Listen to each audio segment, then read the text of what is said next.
आज हम शुरू करने जा रहे हैं ज्योग्राफी और उसका नेक्स्ट पार्ट है जैव उर्वरक। और इसमें से 3-4 प्रश्न हमेशा आए हैं, चाहे कोई सा भी एग्ज़ाम हो, IAS हो, PCS हो या फिर ROAR हो, सभी एग्ज़ाम में इससे प्रश्न आते ही आते हैं।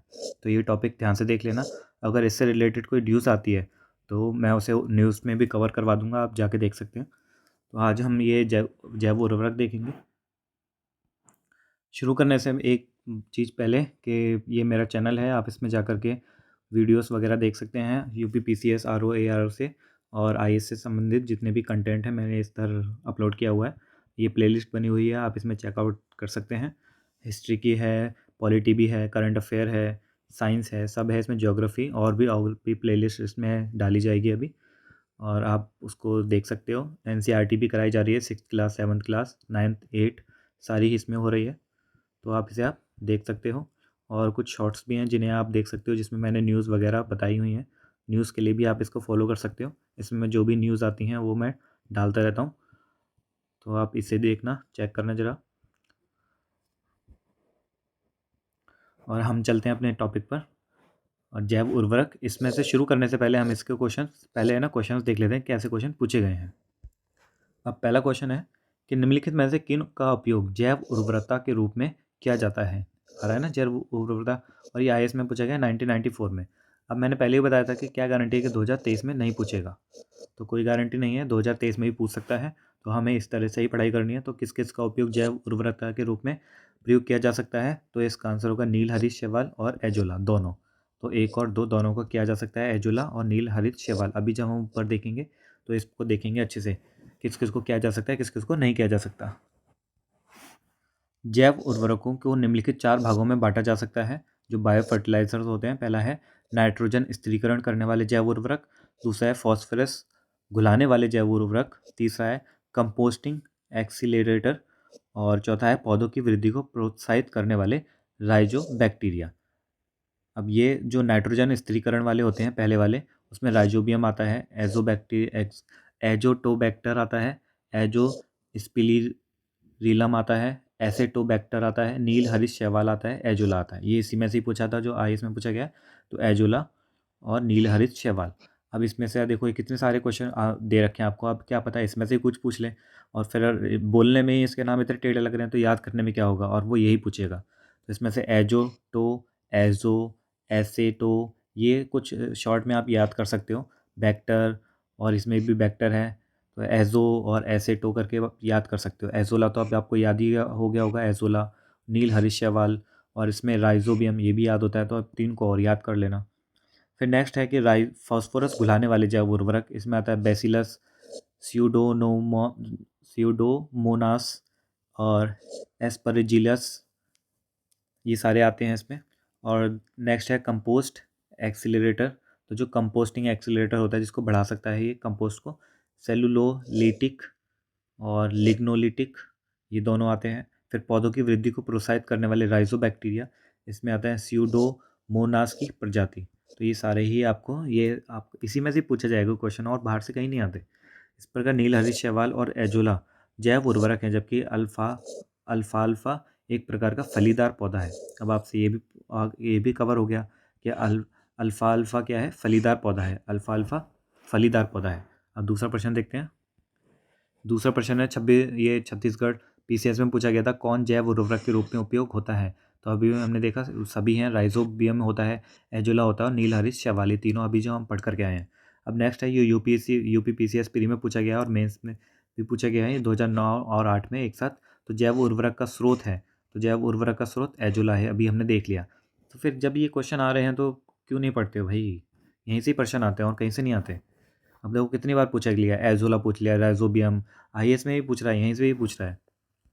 अब नेक्स्ट क्वेश्चन देखो, एक जैविक उर्वरक है, तो एजोला है जैविक उर्वरक, आपने देख लिया है जैविक उर्वरक एजोला है।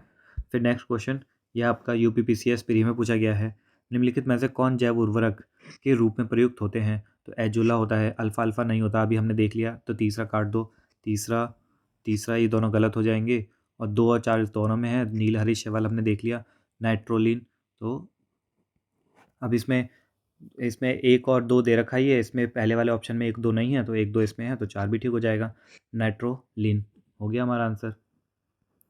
अभी नेक्स्ट क्वेश्चन है जो यूपी पीसीएस मेंस 2017 में पूछा था। हालांकि ऐसा प्रश्न अब नहीं आता प्रश्न पत्र, लेकिन यही प्रश्न तो पीसीएस मेंस में पूछे जाएंगे, मेंस में नहीं सॉरी प्री में पूछे जाएंगे। अभी प्रश्न कहीं थोड़ा ना चाहेंगे। तब पूछा गया एक नाइट्रोजन स्थिरीकरण करने वाले जैव नहीं है, इसमें नहीं पूछा गया है। तो इसमें नॉस्टोक है, एनाबीना है और एजोबैक्टर है। कौन सा नहीं है? माइकोराइज्मा नहीं है। तो इसमें नॉस्टोक, एनाबीना, एजोबैक्टर ये नाइट्रोजन स्थिरीकरण करने वाले जीव हैं, जबकि माइकोराइज्मा ये राइजा नाइट्रोजन स्थिरीकरण नहीं करता। तो जो माइकोराइजा जो है वो उच्च वर्गीय पादपों की जड़ों एवं कवकों के बीच सहजीवी संबंध प्रदर्शित करता है। अब ये प्रश्न याद हो गया, अगली बार आएगा तो आपसे गलत नहीं होगा। नेक्स्ट क्वेश्चन, नाइट्रोजन स्थिरीकरण जीवाणु किस पौधे की जड़ के साथ संयोजन करते हैं? तो नाइट्रोजन स्थिरीकरण जीवाणु किस पौधे के साथ करते हैं? तो ये दालों के साथ करते हैं। ये एनसीईआरटी में भी अच्छे से बता रखा है कि कोई से ये तो 6 क्लास के बच्चे को भी पता होता है कि नाइट्रोजन जो स्थिरीकरण करता है वो दालों के साथ जुड़ा होता है। हर टीचर भी बताता है अपनी क्लास में ये तो नाइट्रोजन स्थिरीकरण जीवाणु जीवाणु जो होते हैं दलहनी फसलों यानी दालों की जड़ों के साथ सहजीवी संयोजन करते हैं। ये वायुमंडलीय नाइट्रोजन का स्थिरीकरण कर उसे अमोनिया में बदलते हैं, जो कि अमोनिया आयनों के रूप में नाइट्रिक कारक जीवाणु द्वारा ग्रहण कर नाइट्राइट और फिर नाइट्रेट आयनों में परिवर्तित कर दी जाती है, जिसे मृदा के माध्यम से पादप ग्रहण करते हैं। तो इसमें से सारी चीज़ें छोड़ देना, बस ये ध्यान रखना जो नाइट्रोजन स्थिरीकरण जो जीवाणु होते हैं पहला तो किस में पाए जाते हैं?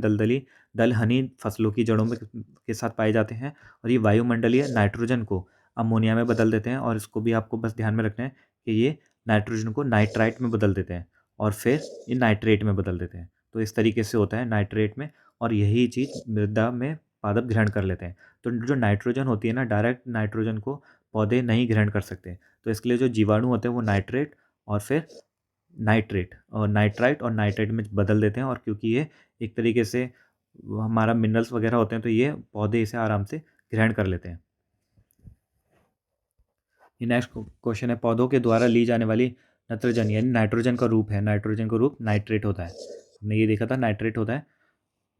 तो पौधे के द्वारा ली जाने वाली नत्रजन यानी नाइट्रोजन क्या है? नाइट्रेट है। नाइट्रेट नाइट्रोजन का वह रूप है जो पौधों की वृद्धि और विकास के लिए सर्वाधिक उपयोगी है। ये जल में आसानी से घुल जाता है। ठीक है, जो नाइट्रोजन होती है वो नहीं घुल पाती इतनी आसानी से, लेकिन जब नाइट्रेट में परिवर्तित हो जाती है तो नाइट्रेट आराम से जल में घुलनशील हो जाता है, और ये नाइट्रेट पौधों द्वारा ले लिया जाता है।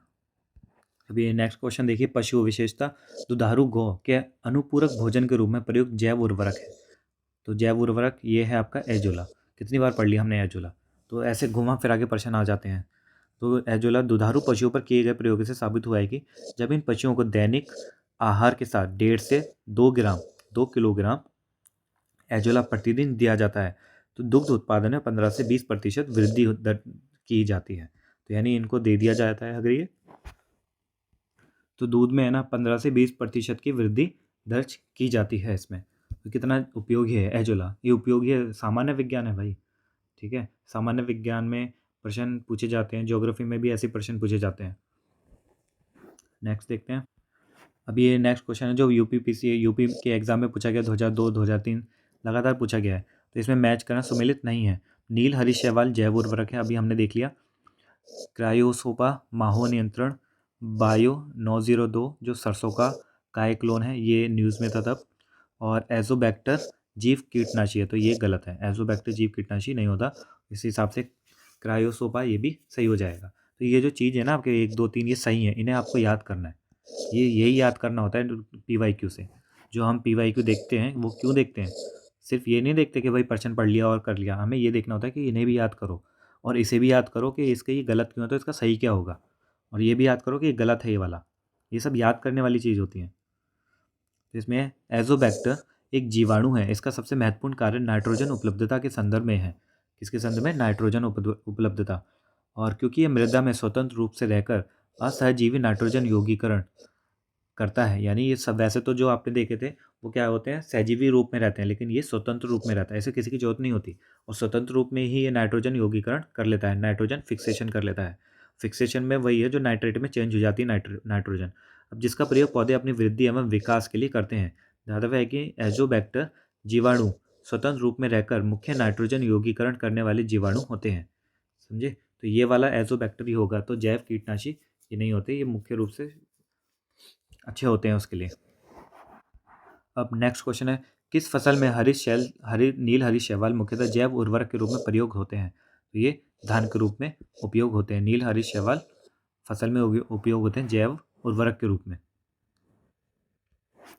विभिन्न फसलों में जैव उर्वरक के रूप में सूक्ष्म जीवों जैसे एजोबैक्टर, एजोस्पिरिलम और राइजोबियम, नील हरित शैवाल और फॉस्फेट सोलुबिलाइजिंग बैक्टीरिया, सोल्यूबिलाइजिंग, अच्छा इंग्लिश में पढ़ेंगे तो अच्छा है, सॉल्यूशन वाला, सोल्यूबिलाइजिंग बैक्टीरिया जो सोल्यूबल हो जाता है, का प्रयोग किया जाता है। ये सभी सूक्ष्म जीव विभिन्न प्रक्रियाओं यथा नाइट्रोजन निर्धारण, फॉस्फेट सोल्यूबिलाइजर एवं पौध वृद्धि तत्वों के उत्पादन द्वारा पौधों के वर्धन को प्रोत्साहित करते हैं।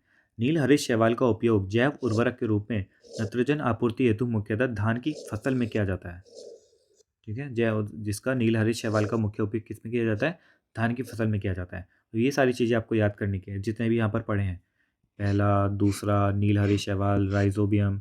राइजोबियम तो हर किसी को पता होता है, ये सब एनसीईआरटी की बुक में भी होता है, लेकिन बाकी के जो टेढ़े टेढ़े वर्ड है ना, ये नहीं पता होते। ये हो गया, इस सारी चीज़ों को हमें याद करना है। अब नेक्स्ट प्रश्न है, नील हरित शैवाल का उपयोग नाइट्रोजन आपूर्ति हेतु किया जाता है, तो हमें पता है धान के खेती में किया जाता है। अब देखो यूपीपीसीएस में पूछा गया है, तो क्या गारंटी है कि अब जो 2023 का पेपर होगा और जो 2024 का प्री होगा उसमें नहीं पूछा जाएगा? ये पूछा जाएगा भाई, पूछ सकता है। अब एक और प्रश्न देखते हैं, निम्न के साथ मिलाने से, किसी के साथ मिलाने से एजोला, फिर से आगे एजोला एक अच्छा उर्वरक होता है। उत्तराखंड में पूछा गया है 2007 में, और आपको पता है पीसीएस के क्वेश्चन भी रिपीट हो सकते हैं, और इन्फॉर्मेशन तो मिली नहीं ना आपको। तो एजोला क्या है? अच्छा उर्वरक होता है। किसका? नील हरित शैवाल के साथ मिलाने से एजोला जो होता है अच्छा उर्वरक होता है। हमने देखा था एजोला गाय को दे देते तो भोजन में मिलाने से देते हैं तो वो दूध की मात्रा बढ़ जाती है। तो नील हरित शैवाल यानी साइनोबैक्टीरिया, इसका नाम भी याद रख लेना, साइनोबैक्टीरिया एजोला का सहचारी है और इसे साथ में मिलाने से अच्छी उर्वरता प्राप्त होती है। नील हरित शैवाल ब्लू ग्रीन एल्गी एक अति सूक्ष्म प्रोकैरियोटिक शैवाल होते हैं। साइनोबैक्टीरिया जो प्रोकैरियोटिक होते हैं ये, जबकि एजोला जो होता है एक जलीय फर्न है। इससे क्वेश्चन पूछा गया है पहली बार, बहुत बार, कि एजोला क्या है? तो एजोला एक जलीय फर्न होता है। आपने पीछे मेरी सीरीज नहीं देखी पीवाईक्यू की, तो आप देख सकते हो। अब जिसकी पत्तियों की पृष्ठीय सतह पर पाई जाने वाली गुहिकाओं में रहने वाले जीवाणु एनाबीना एजोली की मदद से यह नाइट्रोजन का स्थिरीकरण कर उपज क्षमता में वृद्धि में सहायक होते हैं। अब देखो ये फिर से 2011 में पूछा था यूपीपीसीएस में। एजोला बहुधा जैव उर्वरक के रूप में प्रयोग किया जाता है। ये एजोला किसके रूप में यूज़ किया जाता है? जैव उर्वरक के रूप में, क्योंकि इसका सहचारी है। अभी हमने देख लिया इसका सहचारी कौन सा है? नील हरित शैवाल। नेक्स्ट क्वेश्चन देखते हैं, एजोला एक है, तो अभी हमने देखा ये क्या है? जलीय फर्न है। एजोला एक जलीय फर्न है। अब नेक्स्ट क्वेश्चन है, जलीय फर्न जिसे जैव उर्वरक के रूप में प्रयुक्त किया जाता है वह है, तो अभी हमने देखा एजोला है। अब देखो ये यूपीआरओ एआरओ में, अब कहते हैं भाई पीसीएस वाले प्रश्न नहीं होते, देखो आ रहा है ना, 2014 में पूछा गया है ये, और ये वाला क्वेश्चन था यूपी वाला प्रश्न था 2010 में पूछा गया है। तो ये भी जलीय फर्न से था, तो सेम क्वेश्चन वही रिपीट हुआ है 2014 में। तो पीवाईक्यू में ये होता है। अब पेपर भी आरओ को 2-3 सालों में निकलता है, अब इस साल जो निकला उसमें ये भी प्रश्न रिपीट कर सकते हैं। अब नेक्स्ट है, कौन से सूक्ष्मजीवी जैव उर्वरक के रूप में प्रयोग होते हैं? तो जैव उर्वरक के रूप में प्रयोग होते हैं तो वो है आपका साइनोबैक्टीरिया।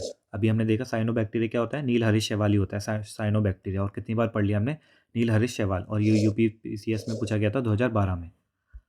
अब नेक्स्ट क्वेश्चन है, ये भी देखो यूपीआरओ एआरओ में पूछा गया 2016 में, और ये भी वही जो पीछे पढ़ते आ रहे हैं वही है। कौन से सूक्ष्म जैव उर्वरक के रूप में प्रयोग होते हैं? तो हमने देखा साइनोबैक्टीरिया, सेम वही क्वेश्चन रिपीट कर दिया है, साइनोबैक्टीरिया।